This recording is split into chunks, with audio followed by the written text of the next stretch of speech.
cultural shocks. Like, we're never really prepared for them as an immigrant. Like, no one prepares you for them. Like, just like Osibo in this episode, like I remember my one of my first times just trying to get someone to come fix something for me in the house.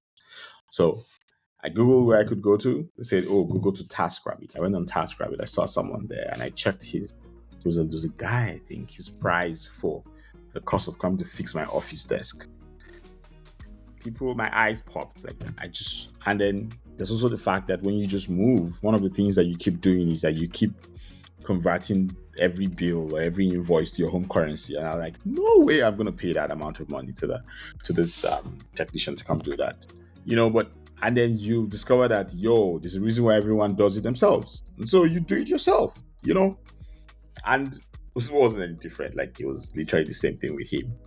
You really are on your own. I'm so used to, like, I was so used to literally, like, picking up the phone, and there's always a number to call to fix something, and that could be anything. Now you're literally, on your own. You have to do it yourself.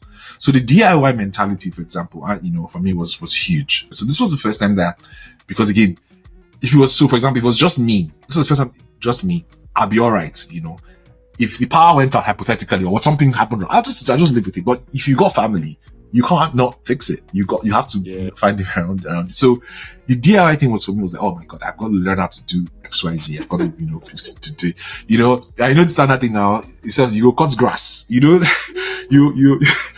the standard where you go shovel, so the joke with me and my friends, my phone boss were like, I was like, oh yeah, I can't talk to you now. I need to go shovel snow. And they was like, what? But I've gotten better. I mean, I think we have no choice, right? You adapt or you complain. And in this episode with Osibo, we talk about, why he and his family left Nigeria and why his career was on the up. And I feel like that's one thing people don't talk about. That the choice of saying, hey, I'm on the rise here, my next promotion is clear, all those sort of things. And then I have to decide to leave all that and go start life again in a new country. That is a really, really huge fence to climb for a lot of people. And then we'll talk about dealing with the stress of living apart from his family, because he had to spend some time shuttling between Nigeria and Canada, and he talks about his first night in Canada, and more. Enjoy.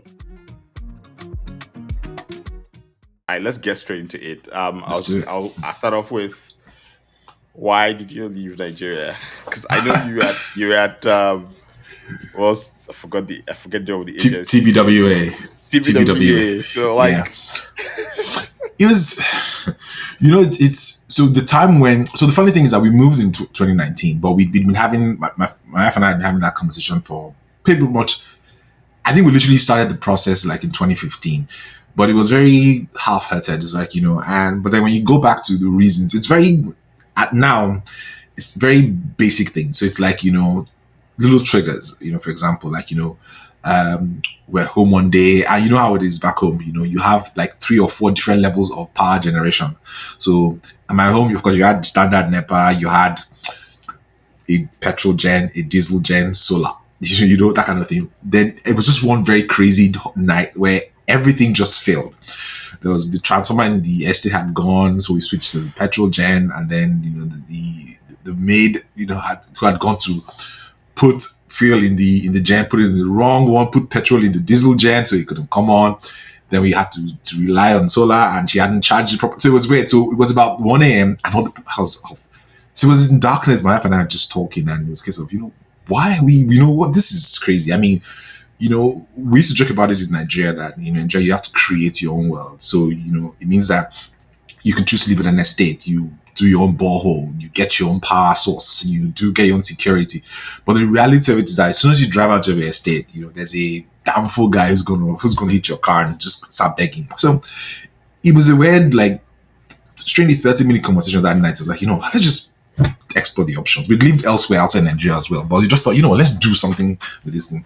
So we started the process around that, but we're a bit, how to put it, not so serious about it until we had a small medical thing with one of my daughters who was ill in hospital, and they were told she was misdiagnosed, and then we had to get a second opinion. It was touch and go with her, and I think right after that, my wife just said, full speed ahead. I'm doing this thing. Like, I think she literally went and redid IELTS like on the Monday or something like that. And it took a while, but yeah, we finally got there eventually. So yeah, I mean, before you even go to the other thing is everybody says, "Oh, better life," and yada yada. That's the big picture of it. But that's what I was saying. It's little things that just trigger that. You understand that there's a better way to live life. Live life, and you thought, I might as well explore that path as well. Yeah, I want to see if I can dig a bit deeper into that sure. exact moment, like when. So, do you think that between the first moment you spoke about when when everything had failed with power, Yeah, and you all were having that conversation, and when your daughter's misdiagnosis, like, can you talk about the exact moment when you had that, like, I'm done with this, like, do you remember it, like how it felt, and what exactly at that point? Yeah, there's the whole thing going on, but absolutely. what exactly triggered that? Hey, look, it's over. Like, I'm not doing this again. No, I think, to be fair, my wife probably hit that moment before I did. So I think for her it was just a case of, and it boiled back down to, even if you have the money, you can afford it. The standard of living that you potentially can and should have, just it wasn't always there. There was always those triggers.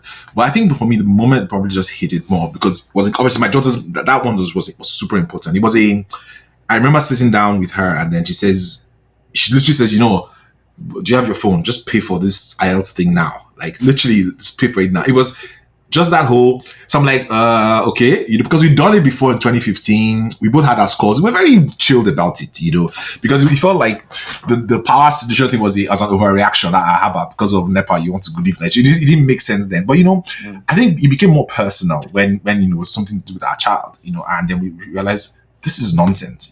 This is absolute nonsense. So she hit that moment, and I remember paying for it and thinking, oh, okay, where do you go from here? But I think as we got along the process as well, it just happened. In Nigeria, this was 2018, 2017-ish, around that time as well. It wasn't like that, like politically, or there was any, obvious instability and things. But I think for me, on a personal level, it really just hit in terms of when I started comparing, what the options are for the path for my kids, for my kids. That was when I thought, what, I'll be doing them a disservice if I don't explore this path, to give them the chance to actually, live a different life. Even so, I've lived my life. I've been lucky to have some exposure and all of that. But it makes sense. Nigeria of today, or as at then, isn't going to give them that sort of, access. So I might as well just do it. Might as well do it. So it wasn't one particular moment, but for my wife, I know I can tell you, like, for my wife, that particular day, where I just knew, she said, just, where's your phone? Pay for that thing, like, right now. Like, you know how it is. I just okay, I'm gonna pay. Yeah. Yeah. That moment, you just have to pay for it. Like, You just pay. Going back. No going back. And I think, in fairness, she was very determined. She just, like, I don't care what you do. Because the flip side of it is that I was conflicted about moving, and we'll get to that in a bit. But she was very clear about, I don't care what you do, right? But we are going to, as a family, make this decision and move, and then we'll figure it out. How you want to play your own cards afterwards. I want to I wanted to fast forward to ask you. So let's go to when you now finally moved. But I think Sure.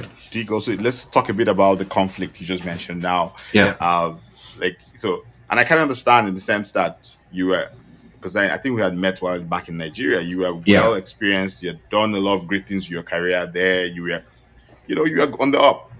So how did you deal with that emotion, all that at that point in time, with the wife putting all the pressure and then the work and all that?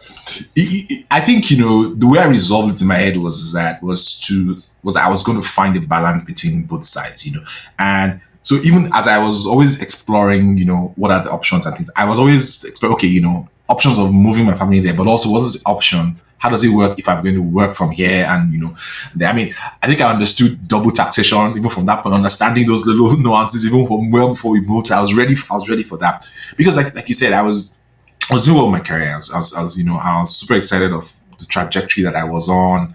I was growing, even between this point where we made this big decision around, about, let's make the move. And when we finally left, I was even growing even more, in that period. So even more incentive not to up sticks and just go, and to go. So, but I think mentally, and it will show up, obviously in terms of when finally didn't make the move. My mind was always a case of, you know what, I will have this thing where I'll establish a balance of having my family here in Canada, and I'll keep driving, keep doing what I was doing in Nigeria, and make it work somehow. I mean, it's easier said than done, as I discovered obviously later on. But it was I was very very clear about that being the plan as well. So it gave me comfort in sense that it wasn't a case of, for example, there was no conflict between my wife about the move. We were clear we were going to make the move. It was just about, okay, for me on a personal level, from a career point of view, I was going to do the shuttle, basically. Yeah. So now let's fast forward to the Sure. move. The first night, how did you deal with it? So it was weird because the journey towards that, the whole process of when we put in our documentation and all of that, it took a while. I have a close friend who literally, I told him on the phone, hey, look, I've applied for this thing. He had not even started his process. He started his process a month after me and got his everything in like 2 months. So I was telling him, there's no way you got this, what I see PPR, got it. Like, there's no way you must have been doing it. I was like, no, I really just started after it. Ours took a while. So we've been waiting for it for a while. So it was a bit of, oh God, just let this thing just come, let it just show up and let's just move on with it. So fast forward to when it did arrive, and then, it was similar again in the case of, it happened when we just bought the ticket. I think we just planned to, what's the date? Just buy a ticket 1 month from now. It was a case of let's just go.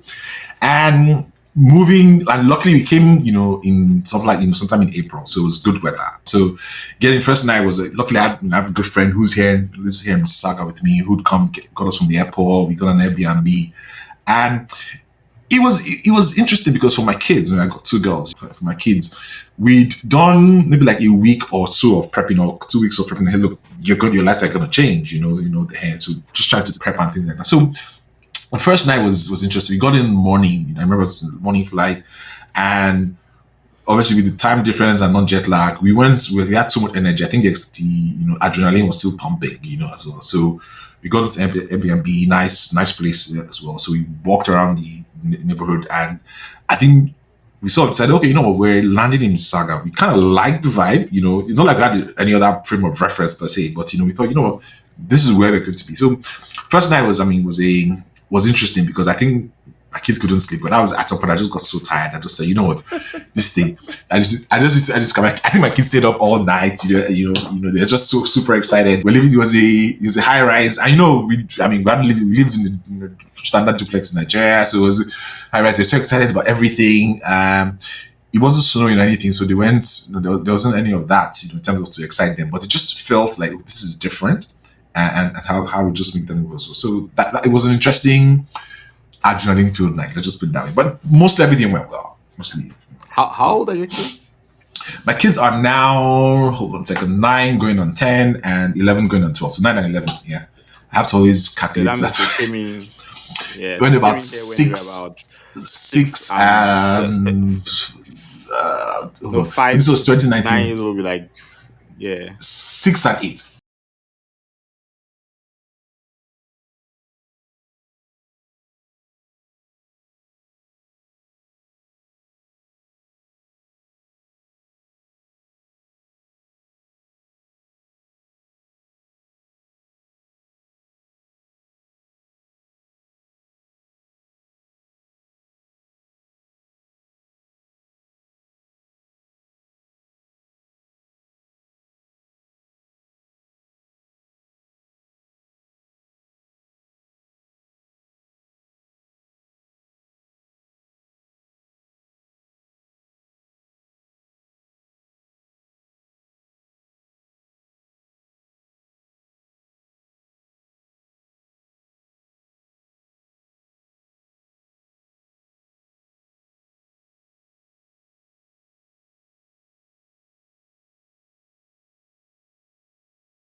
in my head, which now negated all the balance that I thought I was going to have, because immediately I thought, oh my god, this is going to be a challenge because it's not the same. She's not. There's nobody. There's no support system you get outside that. So for me, that was really key. The other thing that I think just looking around was for me was that I didn't want the sell down period, to be too, difficult for them as well. So it also influenced certain decisions in terms of, where we end up living while I wasn't around, how to manage that as well. Because for me, it was about how do I establish make this whole process as seamless as possible for my wife and kids, so that when I'm trying to achieve balance by being in Nigeria, I won't be worrying about it. So it was strange that literally as soon as I woke up, that was what was on my mind. Like, oh my God, I need to find that way to just establish that balance for them. When you look back now, did you still ever move back to Nigeria at some point? Or Oh you yeah, I just did. stayed? No, I did. I mean, my plan was always that I actually, it was weird. I came down here with them. I was with them for 3 weeks, I think I said maybe 3 weeks to 4 weeks, just to settle them down. And then I went back to Nigeria. And then pretty much I was doing the whole back and forth thing, which, in retrospect was crazy. One, because first and foremost, was crazy. One, purely because I was still working in Nigeria. Just it's not like, we're used to, as Nigerians, we go to the UK, just up the road, 6 hours, you're there, same time zone, you feel like it's nothing. But when the journey, particularly me that I like doing connecting flights and things like that, the journey coming all this way is literally like a day, and you're going 5 or 6 hours back. So it disrupts everything, the way you work. And I was trying to do those trips maybe every couple of months, because what was also important for me was to, as part of the whole balance thing, was that I wasn't going to be that guy who was going to sit in Nigeria for 6 months and come. I wanted to, be present. I wanted to come around and all that. And it's the best laid plans of men. It's one of those things where you're so sure about it, but then by the time certain reality started hitting in terms of the constant back and forth, the constant back and forth. I obviously needed to manage, my career in Nigeria. That meant kind of my role I was in meant some physical availability was key. So even if it wasn't like I could work remotely, well, I mean, of course, this was pre-pandemic, of course, and at that point, nobody could work remotely. Yeah. But yeah, so it was a thing for me. So I mean, I went back, literally, it became in April. I went back in May 2019. And I think I probably came back in July. It was back and forth for a while. I want to ask a couple of questions around this moment, this period, Yeah. and some of them might be very difficult. Just to warn you ahead of time. Sure. The first one I was going to ask. The first one would be: how did you deal with the stress of moving back and forth across both countries or both continents? How did you deal with it? How did your wife?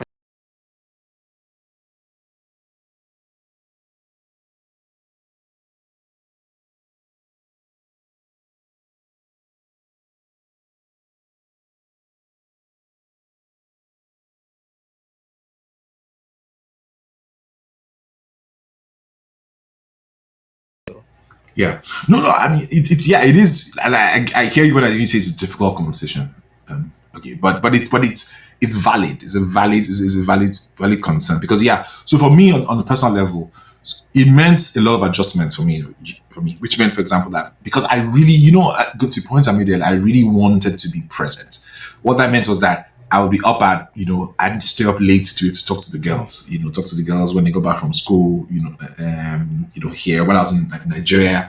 And so that for me was super important. The other side of it was in terms of, obviously, on the kids as well, in terms of, as they're growing without my physical presence, for example, there are issues around this standard thing, standard discipline. The dad's not here. They feel they can get away with certain things, because my wife is trying to manage, two girls who are growing into a certain stage, who are getting back deeply into the talk backstage. It just becomes, different. And then, there was a strain because, my wife at that point in time, she wasn't working immediately, and she had to go back to school, and it was just her and the girls. So there was the balance I was saying, I was like, hey, look, there's a numbers game here where something needs to fund this, this whole thing, which is what I'm trying to do in Nigeria. But at the same time as well, there's only so much money, can do that can that doesn't make up for physical presence.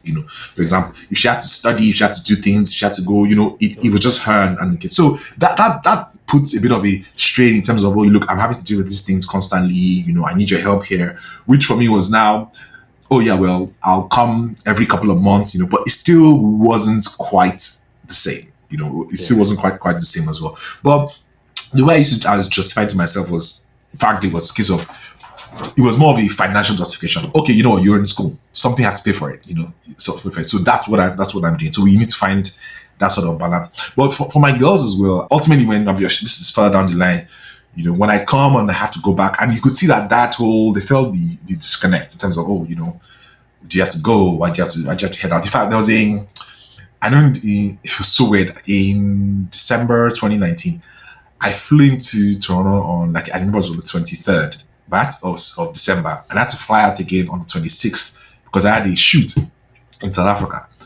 So it was just, I literally came for 3 days, and I flew out again. I was going to come back, but for them, they just didn't get it. They just didn't get it. It's like, but you just got here, just didn't get it. I'm like, yeah, but daddy has to go do these things, I'll be back in a week. But for them, it was a case of, oh, we're not actually sure if it means that it's just saying that to be nice, that's kind of that. And I remember when I was on the plane heading back, I thought about, these girls are really feeling this thing, I need to think through all of that. So it was those things that were challenging. So my justification was, I'm doing it for the money, right? So that they get money, because, going back to the whole, oh, well, okay, but you can make money in Canada as well. But in my head, I was like, I'm not, I don't want to have that gap, which I've heard a lot of people talk about. I wasn't ready to take that risk at that point in time, Now, you talked about thinking about the girls feeling the disconnect and all that. Did that happen on your way to SA, or when you were coming back?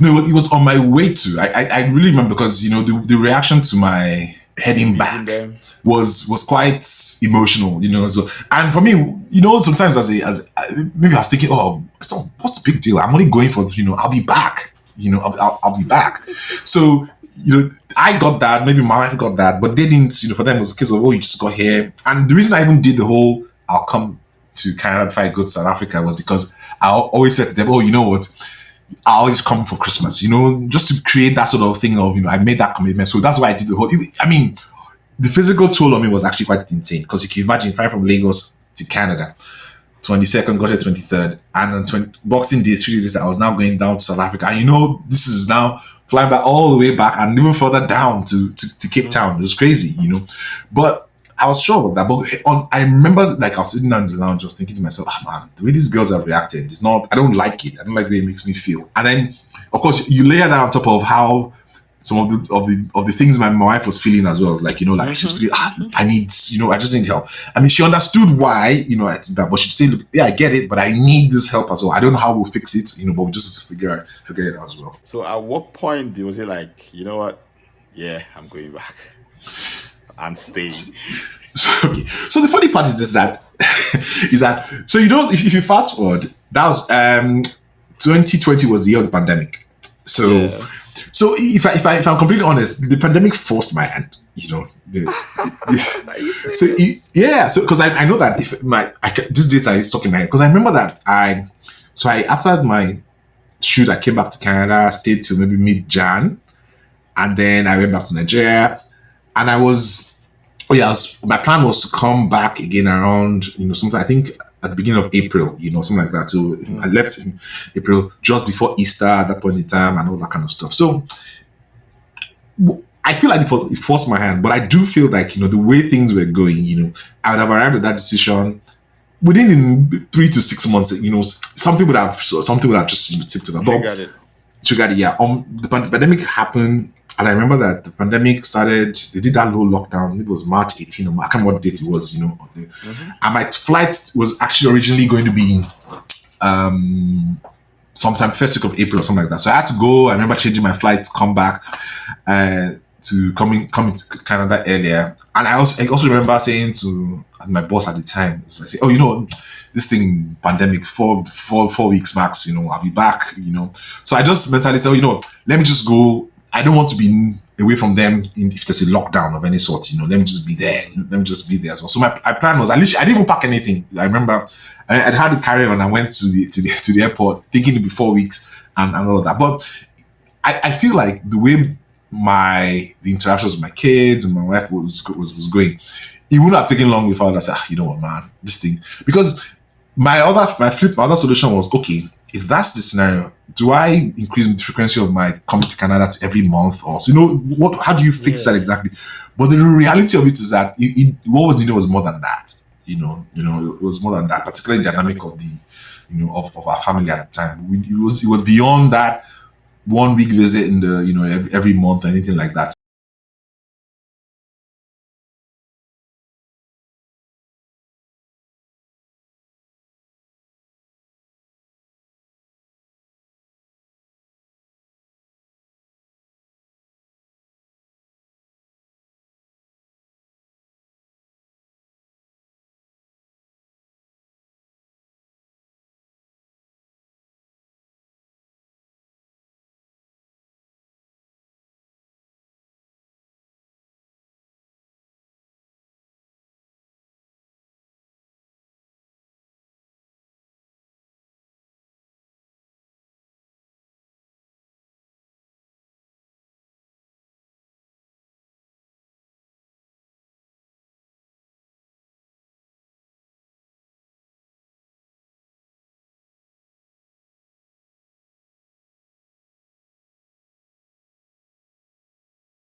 If the power went out hypothetically or something happened, I'll just live with it. But if you got family, you can't not fix it. You have to Yeah. find it around. So the DIY thing was for me was like, oh my god, I've got to learn how to do X, Y, Z. I've got to to do.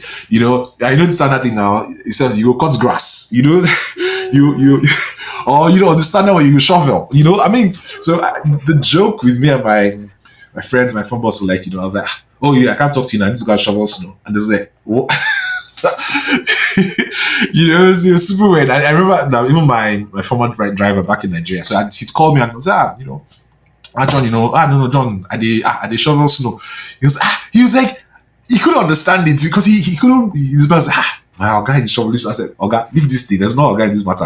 I need to shovel the snow. That's not a There's guy nothing. here at all. There's no guy here at all." So I think the DIY ness of it all, is probably that one thing that, because where I lived abroad before, it was mostly just me. So I didn't have those. I mean, if I left this, it's fine. I didn't really care what it is. So, yeah.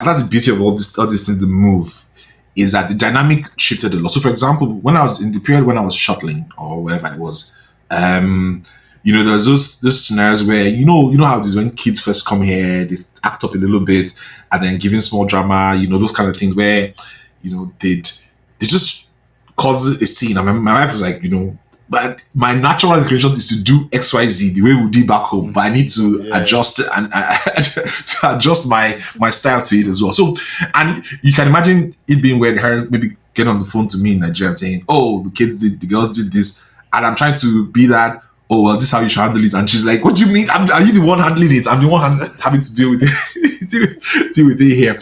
But what that meant was that was when I'd come, I tried to in that 1 week try to form disciplinarian and all those kind of things. But if you're not there, it doesn't work that as well. And then you then pivot all the way to a pandemic when literally what they'd grown up with me in Nigeria was because with my work I was traveling constantly. I was probably like out of every couple of weeks I was off somewhere, back in Nigeria. To now a scenario where I was literally with them 24/7. you know. So they found it super strange, right? They found it super strange. It was strange. It was strange for them, it was strange for them because, and in fact, sometimes I joke with my wife that I think to her it was strange as well because she's also used to me going off somewhere, some. But she's like, you're just like here all the time, you're just like here all the time. So it was super weird. But the good thing for me, I think ultimately was that being around all the time was because I could see, going to the point you made about how they were changing and how they're growing up, you could see the changes in character, changing character. You could even understand as a parent, those little dynamics of who they were and and their individuality and all of that because you're in such close proximity to them, in the period where you're just literally living together. So you pick up on who's a picky eater, who's a light sleep. Things that you take for granted before because left to I know culture growing up in Nigeria is like go to bed.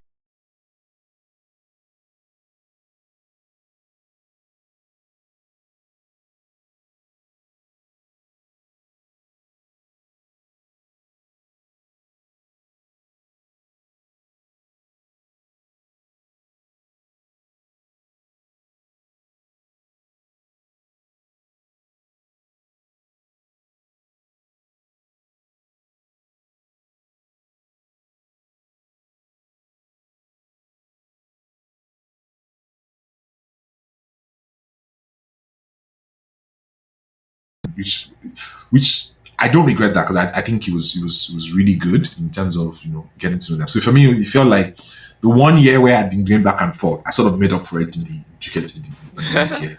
Yeah, so COVID had some positives. Yeah, absolutely, absolutely, absolutely. I think it did. Okay, so I think I have two more questions for you, and then we can Sure, run this sure. up. No First worries. one is I feel like you've answered it in a way, but when was the first time it hit you that you weren't home? You weren't back home in Nigeria.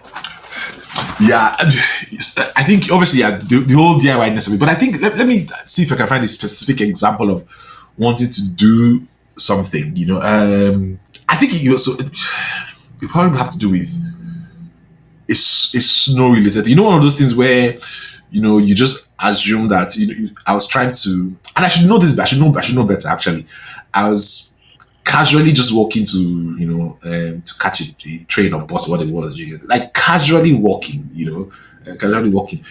I know how you can, if the bus is going at 8:15, it's going at 8:15, at 8:15, So yeah, I'm so used to just like what the hell, I mean, yes, I'm just going to just casually, and it was silly because again, like I said, I should know better, but I just thought, I just it's the walking.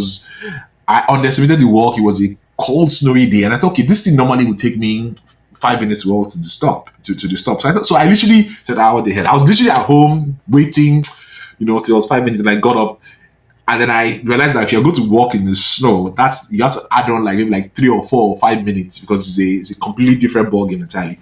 And I got there, saw the train there. The doors were shut. I was looking at it like this, and they left me. I was like, what? I was like, oh man. So you can imagine, like back home, that was not something that I had to deal with ever at home. Because at that point, quote unquote, I'm the master of my destiny, controller. There's no, I'm the one telling you when to leave or not, when not to leave. Not to leave. I'm thinking, oh God, and it was super annoying because then I had to go back home because I had to go back home. Do you get? I had to go back out. Oh my God, I completely missed that. I was like, oh God, I completely missed that. And I was like, oh man, dude, next time you just learn.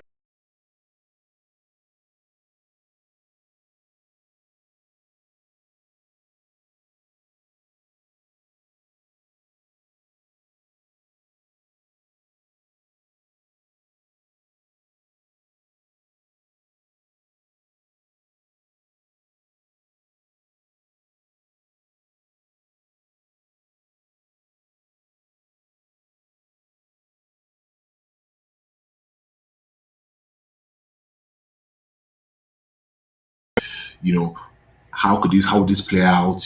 How did it work out? How did all the things that could possibly go wrong, and then how do you mitigate against those kind of things? So that's how I usually approach things as well. And then the challenge for me was always a case of if I was going to make the transition it was largely around, okay, if my family can settle down, that's great. If my wife can obviously settle down into a career, that's great. Which thankfully, you could tick those two boxes up. It was now a case of now, okay, me as a person, for example, how do I make that transition. And that's where those complications come, because, coming from the background, the role I was in, how much of a compromise would I be willing to make in terms of my career to make things happen? And, and I had certain lines. I wasn't going to go, the sentence I wouldn't do, that I wouldn't do, because it is what it is. And I in fairness, I did have a bit of a, I don't know, like a safety blanket in terms of being able to still do something from here to back home. And then that gave me a bit of a comfort blanket, if safety blanket, if you would. But that would have been what may have made me feel like, oh man, why did I make this move? Why did I make this move? If I think, because again, the kind of drive that I have and the things I want to do, if I'm unable to do them, particularly from a professional point of view, I'd struggle with that. But I was lucky that, like I said, I had a few things I could still, run back home that gave me a bit of breathing space and that. But otherwise, there's no regrets. It's a different experience. I think for me, the joy that I find in it is that, for example, first my wife being able to switch back into the career that she prefers to be in, versus what she was doing back home in Nigeria, and my kids, obviously growing, and I think, when you see the individuality and how they become, they blossom, you kind of like you get some joy from it as well, So those things were working for me. It was an easy thing for me to say, well, this was a good move mentally. I like that. I like especially the part about your wife being able to Yeah. switch careers. I Yeah. tell people that moving to a new country is a chance to start again. Almost anything. Absolutely. Just make your Absolutely. call and start again.